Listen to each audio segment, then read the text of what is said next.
Salut tout le monde, on se retrouve aujourd'hui pour le deuxième épisode du PG Podcast. Donc pour ceux qui n'ont pas suivi le premier épisode, je vous inviterai à aller le regarder puisque comme ça vous pourrez suivre un peu la suite de l'aventure. Donc dans le premier épisode, nous avons parlé de pourquoi je faisais ce podcast et puis nous avons également parlé un peu brièvement, assez rapidement de mon enfance et puis ensuite de mon adolescence et nous étions arrêtés donc à la fin du collège. Donc voilà, je vous inviterai à aller voir le premier épisode pour avoir un peu le contexte en mémoire. Je vous fais un petit rappel cependant pour vous dire que voilà, pour le contexte, je rentre à ce moment-là en seconde, donc au lycée, donc gros changement. Je sors d'un été qui a été bouleversant pour moi puisque j'ai subi mon deuxième gros rejet amoureux, donc qui a complètement détruit la confiance en moi que j'avais pu reconstruire en un an. Donc comme je vous avais expliqué, j'avais déjà subi un autre revers amoureux une année auparavant, à la suite duquel j'avais mis en place certaines choses qui m'avaient donné beaucoup plus confiance en moi et je pensais que c'était la bonne marche à suivre et j'avais obtenu des résultats selon moi et du coup tout s'était bouleversé. Donc voilà, donc on reprend comme je vous ai dit à la fin de cet été où cette fille qui s'appelait Manon m'a rejeté. Du coup je rentre de vacances comme je vous ai dit. J'étais vraiment très déçu, je reprends le sport à fond, le vélo, le sport dans ma chambre, etc. Abdos, beaucoup plus que d'habitude avec un focus beaucoup plus important. Comme je vous ai dit aussi, je suis allé chez le médecin qui m'avait fait constater que j'avais perdu 12 kilos en l'espace de quelques mois. Donc pour moi c'était un accomplissement on va dire, même si voilà, le médecin m'avait fait comprendre que c'était dangereux, pour moi dans ma tête c'était un accomplissement. Je m'étais dit j'ai réussi à faire ça, c'est vraiment très bien. Donc voilà, à cette époque-là je subissais encore un peu, j'avais plein de choses qui se mélangeaient, la rentrée au lycée, le rejet, mon image de moi-même qui était détériorée puisque j'avais l'impression en fait d'avoir construit une image de moi-même juste avant cet été, avec un corps que je commençais à apprécier. Et puis voilà, le rejet de cette fille a fait tout chambouler les choses. Et du coup, je me suis dit qu'il fallait que je redouble d'efforts et que je devais continuer dans ma lancée, sans prendre en compte l'avertissement du médecin. Donc, je reprends le lycée. Donc la rentrée, ça va, tout se passe bien. Par contre, voilà, j'étais assez maigre et mes camarades de classe me l'ont fait savoir. Enfin, en tout cas, ceux qui me connaissaient depuis le collège m'ont dit « Ouais, Pierre, qu'est-ce qui s'est passé ? T'as fait quoi pendant l'été ? T'as complètement changé physiquement, t'as perdu du poids, on voit tes abdos, ils sont super apparents. » Et je me souviens même voilà, qu'on était allé en sport, en fait, on était en sport, en EPS, et on avait fait un test de fréquence cardiaque. Et je me souviens, j'avais une fréquence cardiaque extrêmement basse et même le prof était choqué. Et pour moi, j'étais content puisque j'étais supérieur aux autres en fait. Je me sentais, j'ai dit waouh, enfin un domaine dans lequel j'excelle. Et physiquement, voilà, j'avais des abdos, etc. Je me sentais bien. Donc j'étais vraiment très très très sec à ce moment-là. J'avais un peu de muscle, mais c'était vraiment très très très très très sec. J'étais un PDC vraiment négatif, 54 kilos. Et du coup, je reprends également le vélo en club. Et là, en reprenant le vélo en club, à ma surprise, avant l'été, j'étais à un niveau qui était vraiment moyen, vraiment moyen. Et là, je reprends les premières sorties de vélo avec le club et je me rends compte que je commence à rouler avec les meilleurs du club, voire même je les dépose en montée. Donc pour moi j'étais vraiment choqué. Je me souviens, premier entraînement du club, on sort, on fait le petit échauffement, voilà, on part, première montée du jour, donc qui est 5 minutes après le départ, qui durait à peu près 2-3 km. Je me souviens que j'étais arrivé en tête de la montée et sur la fin de la montée j'étais même pas poussé à mon maximum, que personne n'arrivait à me suivre en fait. Et du coup, je me suis dit, waouh, qu'est-ce qui se passe ? Mon niveau commence vraiment à être bon en cyclisme. Et du coup, voilà, ça a renforcé ma confiance en moi. Mais j'étais également... et j'avais ce sentiment de revanche envers ces individus qui s'étaient un peu moqués de moi durant toutes ces années de cyclisme. Et je m'étais dit, là, je leur montre de quoi je suis capable vraiment. Et tous les gens me faisaient des compliments par rapport à mes performances, par rapport à mon corps qui avait changé. J'étais devenu affûté, sec. Et ça m'a marqué vraiment mentalement. En fait, l'estime de moi-même à ce moment-là tenait vraiment sur ces aspects-là.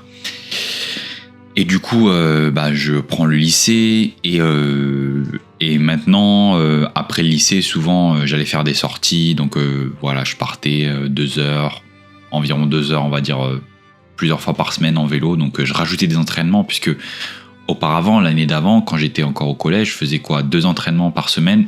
2 entraînements par semaine le mercredi et le samedi avec le club. Et sinon, le reste de la semaine, je faisais mon sport à moi. Mais là, du coup, en reprenant le lycée, je faisais 3, 4, 5 sorties par semaine de vélo, plus le sport chez moi. Donc ça faisait beaucoup. Et plus j'essayais de combiner ça au devoir. Donc c'était un peu du surbookage, on va dire. Et ce qui devait arriver arriva, la blessure. Donc une sortie de vélo avec le club, je commence à avoir une douleur au genou. Donc au début, je me dis, c'est une petite douleur, ça va passer. Je m'étais jamais blessé auparavant au niveau du genou. Donc j'étais là, ok, c'est bon, c'est rien, ça va passer. Et puis au fur et à mesure que les jours avancent, même après ne plus m'être entraîné en vélo, la douleur commençait à augmenter. Donc c'était une tendinite, vraiment à cette époque-là.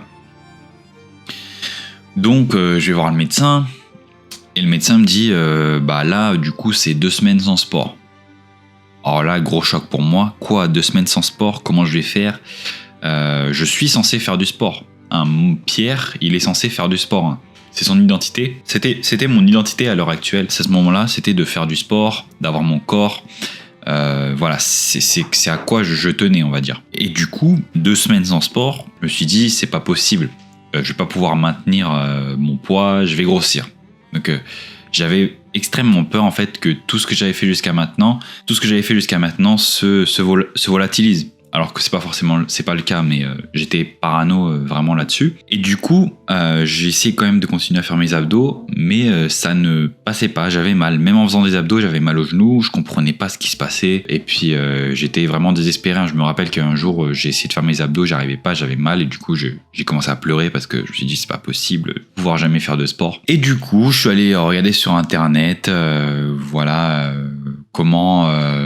perdre du poids ou je sais plus quoi, parce que en fait dans ma tête j'allais reprendre du poids, et du coup je me suis dit, je suis allé chez le médecin l'autre jour, j'ai vu mon poids, du coup faut que je reste à ce poids là, j'ai réussi ça, et je suis tombé sur les calories. Alors les calories je connaissais pas du tout avant, vraiment, et du coup j'ai commencé à m'intéresser aux calories, etc. Et j'ai appris que pour perdre du poids fallait faire une restriction calorique. Et à ce moment-là, je me suis dit, si je fais pas de sport, en vrai, j'ai pas besoin de calories. Donc, je vais enlever les calories petit à petit. J'étais vraiment très, très déprimé de ne plus pouvoir faire de sport. Que j'ai carrément, par exemple, au petit déjeuner, je mangeais plus rien. Je mangeais juste un fruit, voire rien du tout. Et puis au lycée, j'arrivais le midi au self.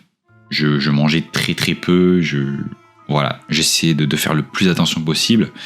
Puisque dans ma tête, c'était, j'ai pas besoin de calories parce que je fais pas de sport. Je mérite pas les calories. Donc là commence à rentrer la notion de mérite de calories, etc. qui est un domaine très très vicieux à ne pas rentrer dedans. Je vous dis ça. Donc là je pense que vous commencez à apercevoir ce qui va venir. C'était les premiers signes de l'anorexie mentale qui commençaient à s'installer. Moi j'étais pas du tout au courant de cette maladie. À cette époque-là je connaissais pas du tout. Même à ce moment-là je savais pas en fait ce qui se passait. En fait, pour moi, ce que je faisais, c'était normal. Donc, je fais les 2 semaines sans sport. Ensuite, je retourne voir le médecin pour voir si mon genou va bien. Et là, je vois que j'ai perdu 3 kilos. Donc, j'ai perdu 3 kilos en 2-3 semaines, même pas, à me restreindre. J'étais déprimé, en fait. Je faisais plus rien quasiment de mes journées, mais je mangeais presque pas. Je faisais... j'étais vraiment... Petit détail qui n'a pas forcément une grande importance, mais que je souhaitais rajouter pour vous raconter cette histoire. Du coup, pour vous dire que, en gros, cette fille que j'avais rencontrée pendant l'été continuait à m'appeler à la rentrée lorsque j'étais au lycée au mois de septembre, octobre, novembre. Et en fait, elle m'appelait souvent avec ses copines et pour se foutre de moi, entre guillemets. Donc, ça a un peu entretenu mon mal-être à ce moment-là. Et aussi, elle jouait encore avec mes sentiments à ce moment-là, en me demandant d'envoyer des photos, etc., des choses comme ça. Donc, voilà, je souhaitais rajouter ce petit détail qui n'a pas forcément une grande importance, mais je pense que ça a quand même une importance, puisque ça a entretenu un peu mon mal-être à ce moment-là, et ça a pu contribuer à ce que je me sente encore plus mal. Pas bien. J'étais vraiment pas bien. Et là, le médecin me dit, là, c'est pas possible. Là, je pense que tu es en train de développer de l'anorexie mentale. Il faut reprendre du poids vite, sinon tu vas finir à l'hôpital.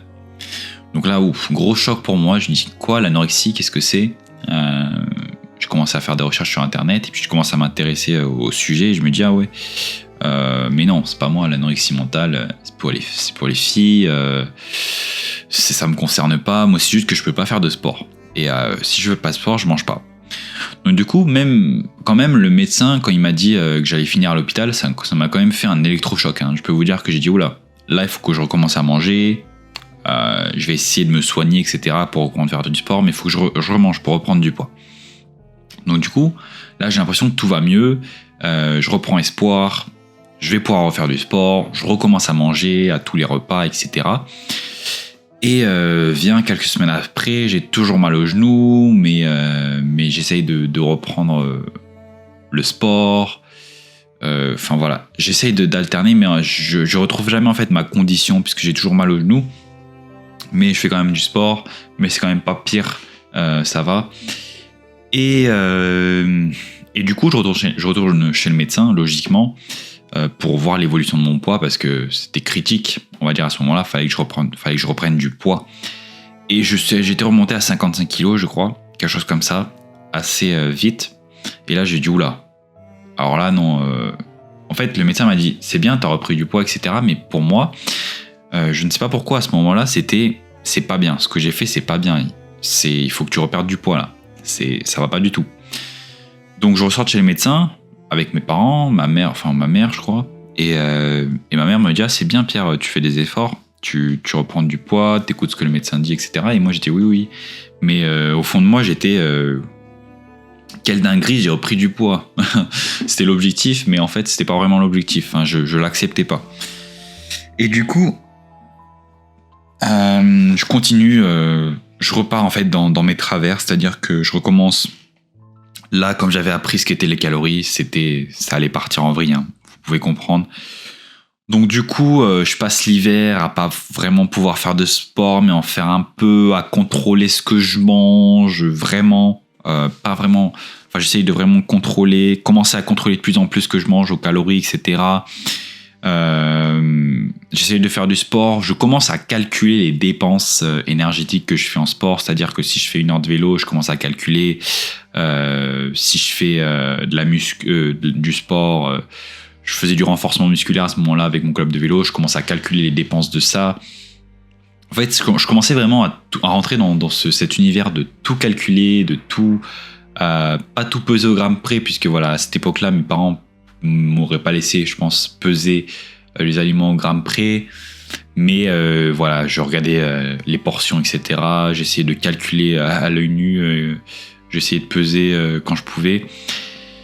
Au self, je me restreignais. Quand je pouvais, le soir, je me restreignais. En fait, j'essayais de cacher un peu ça à mes parents sans vraiment leur cacher. Enfin, ils s'en rendaient compte, je pense. Mais du coup, voilà, mon poids commence à redescendre. Et puis, comme le médecin avait dit que j'avais de l'anorexie, mes parents avaient pris rendez-vous avec un psychiatre. Donc non, j'étais retourné voir le psychiatre que j'avais vu pour mon anxiété scolaire.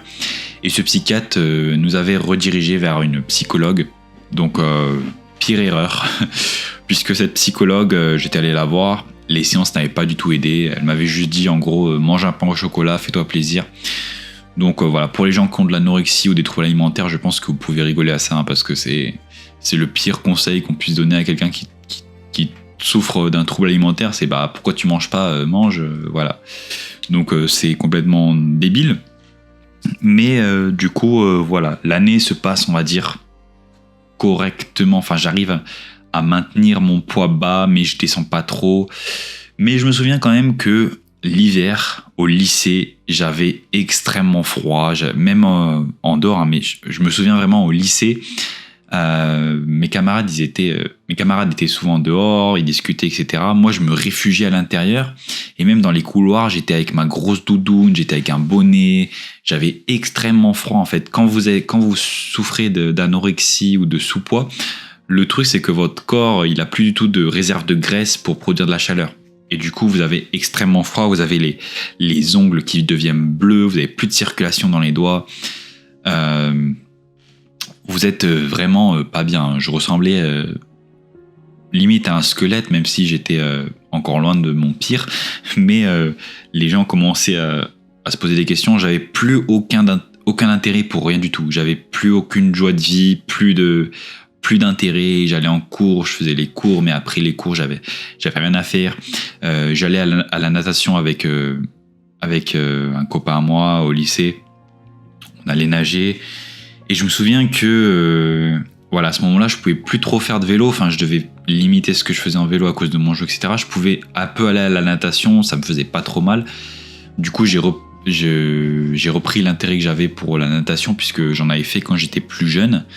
Mais du coup, voilà, comme j'essayais de compenser en fait ce que je pouvais pas dépenser en vélo, puisque là, j'étais vraiment dans l'état d'esprit de l'anorexie, c'était que je devais me dépenser chaque jour, je devais perdre du poids, donc pour moi fallait que je fasse du sport, fallait que je fasse de l'exercice, c'était une obligation. Et la natation, c'était vraiment ce qui me permettait de compenser ces dépenses-là. Et je me souviens à la natation, des fois quand j'étais sous la douche, il y avait un miroir, je me regardais et j'étais limite en admiration sur mon corps qui était squelettique. On voyait les abdos, etc. Mais j'étais vraiment malade à cette époque-là. Je pense que je commençais à me rendre compte que ça allait pas forcément bien. Mais ensuite, à partir de ce moment-là, donc il y avait un stage de vélo au club. Donc c'était au mois d'avril, pendant les vacances de Pâques. Et je suis allé du coup pendant cette semaine de stage.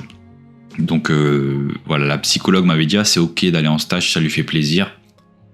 Grosse erreur également, puisque j'arrive en stage là-bas et j'avais plus mes parents, j'avais plus personne en fait. Du coup, j'étais vraiment livré à moi-même au niveau alimentaire et je me restreignais un maximum au niveau alimentaire. Et du coup, on faisait du vélo tous les jours. Et à la fin de ce stage, j'avais encore perdu du poids, je pense vraiment beaucoup.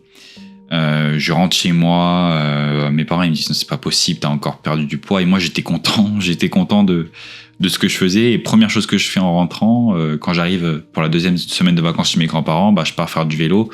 Mais je me rendais bien compte qu'en vélo, j'arrivais plus à faire ce que je faisais. En fait, c'est-à-dire que je faisais des sorties, mais je me forçais vraiment à les finir. Enfin, j'étais vraiment pas bien. Je pouvais pas faire des grosses sorties parce que niveau énergétique, j'étais vraiment au plus bas. J'avais plus de réserve, j'avais plus rien. Mais je continuais à faire du vélo. Et puis la douleur au genou était toujours là, hein, c'était pas parti, ça venait, ça partait. Donc pour moi, j'étais toujours pas bien à cause de cette douleur de genou. Mais en fait, sous cette douleur de genou se cachait ce problème vraiment de troubles alimentaires, d'anorexie, de mal-être, de dépression. Et tout en fait s'accumulait. Et en fait, jusqu'à la fin de l'année, ça a été un peu une dégringolade jusqu'à la fin de l'année scolaire. Hein. Je continuais à faire du vélo. Enfin, j'avais un home trainer et je me faisais des séances d'intensité de malade dessus, alors que voilà, j'avais pas l'énergie pour les faire, mais je les faisais, je me forçais. J'allais à la natation, je faisais du sport dans ma chambre, des abdos, etc. J'avais vraiment des veines de partout. Et j'étais devenu un zombie vraiment au lycée. Je parlais à personne. Enfin, j'avais plus d'énergie en fait à accorder à personne en fait.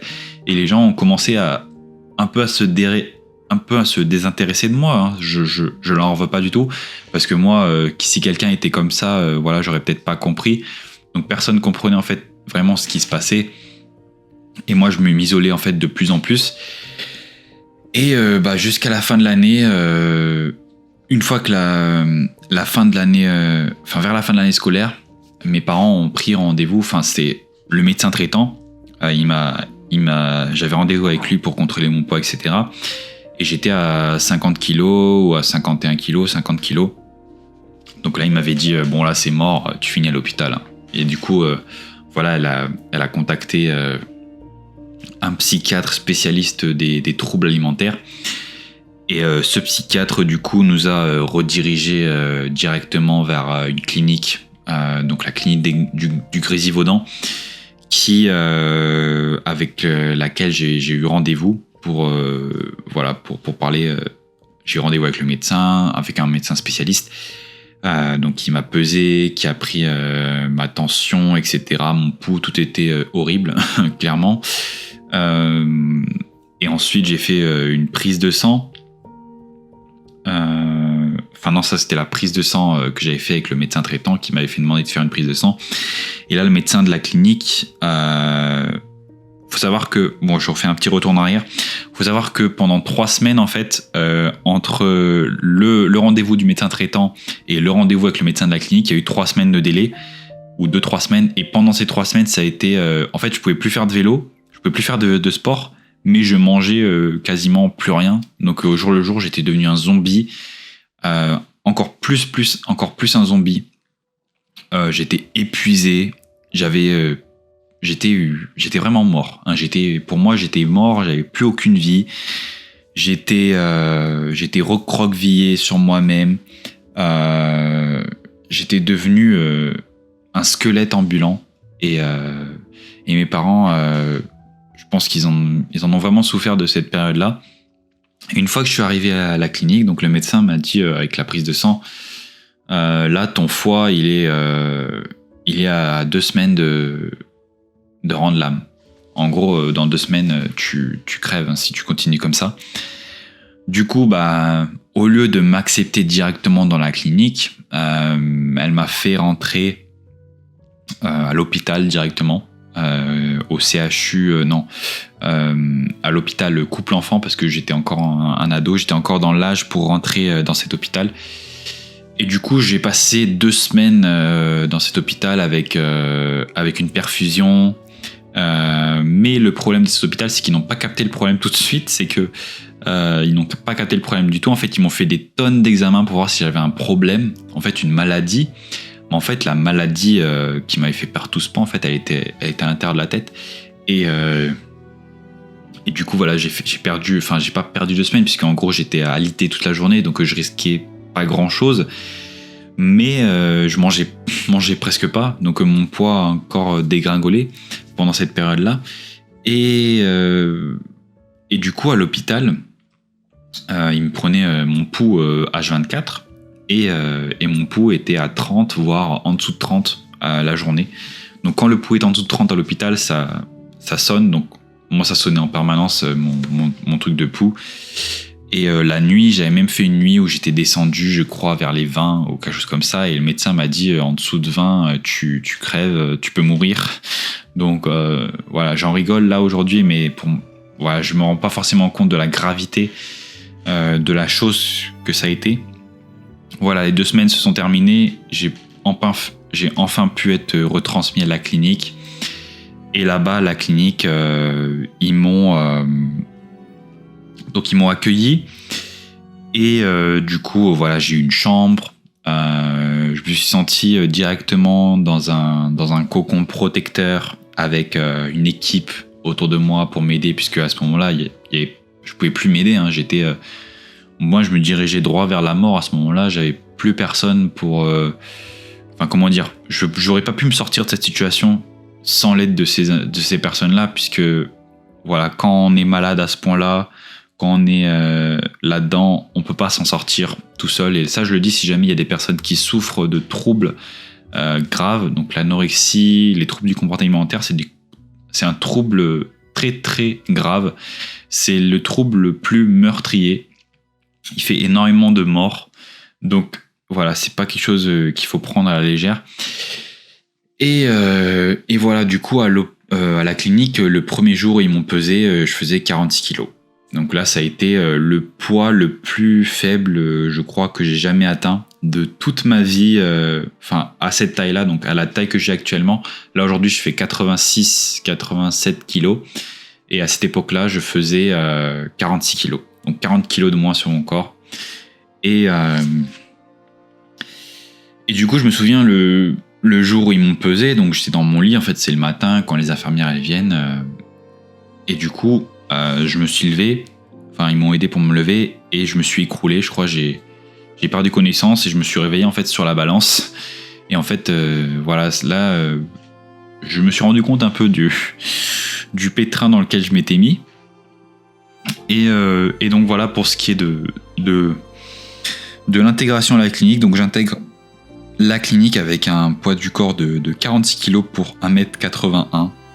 Quand j'y repense, ça fait peur.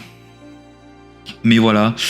Donc voilà pour mon début d'anorexie. Je pense qu'on parlera de mon séjour à la clinique dans le prochain épisode de ce podcast, puisque voilà, c'est une période qui a beaucoup d'éléments sur lesquels j'aimerais apporter mon commentaire. Là, je pense que vous avez un peu vu le déroulement. Je suis allé un peu vite dans mes explications. C'est vrai que j'aurais pu être un peu plus en détail, mais voilà, je pense que c'est pas forcément nécessaire que j'aille en détail par rapport à ma vie privée, exactement tout ce que j'ai fait, etc. Je vous en parlerai dans le prochain épisode, du coup, sur ma récupération de cette anorexie mentale. Donc le premier gros obstacle de mon adolescence, je pense. On peut dire qu'avant, il y a eu cet épisode d'anxiété scolaire, de phobie scolaire. Mais à côté, pour moi, c'est rien. Parce que voilà, là, en même pas un an, il y a eu en même pas un an, je suis passé du top niveau au plus bas niveau. Je veux dire top niveau. Je me sentais très bien, en bonne santé, et je suis descendu au plus bas. Donc c'est allé, on va dire, vraiment vite. Mais voilà, je vous parlerai de tout ça dans le prochain épisode. Donc merci à vous. Si vous avez aimé ce podcast, n'hésitez pas à liker la vidéo sur YouTube, à laisser un commentaire également sur si vous écoutez sur n'importe quelle plateforme que vous écoutez, donc Apple Podcast, laissez-moi une critique. Sur Spotify également, si vous pouvez, n'hésitez pas à partager ce podcast à d'autres individus si vous pensez que ça peut les intéresser. Et puis on parlera dans le prochain épisode de mon séjour à la clinique pour mon anorexie.